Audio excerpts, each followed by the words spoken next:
माझ्यासारखा तुम्हालाही जर सर्दी खोकला झाला असेल, तर काय करायचं मस्त असा गरम-गरम काढा करून प्यायचा. आता तो कसा करायचा? त्यासाठी एक पातेलं घ्यायचं, त्यामध्ये 1 ग्लास पाणी घालायचं आहे. नंतर खाऊचे पान असतं की नाही, ते 3-4 घ्यायचे. त्याला अशा प्रकारे हातानेच तोडून-तोडून घ्यायचं आणि यामध्ये टाकून द्यायचं आहे. हे पान घेण्या स्वच्छ धुवून घ्यायचं आहे बरं का. याला काही जण नागिनीचे पानंसुद्धा बोलतात. त्यानंतर 3 ते 4 लवंगा घालायच्या यामध्ये. 1 चमचा ओवा घालायचा आहे. नंतर यामध्ये घालायचं 1 चमचा बडीशोप. बडीशोपच्या फ्लेवरमुळे काढा छान लागतो चवीला आणि कडू लागतो की नाही पानामुळे म्हणून थोडासा गूळ घालायचा आहे.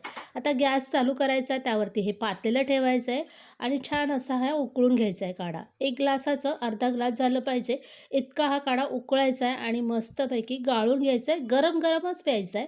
गरम-गरम हा काढा पिला की मस्त असं घशाला आराम भेटतो. तर तुम्हाला सुद्धा कफ, सर्दी, खोकला झाला की असा गरम-गरम काढा करून प्या आणि मग फरक बघा.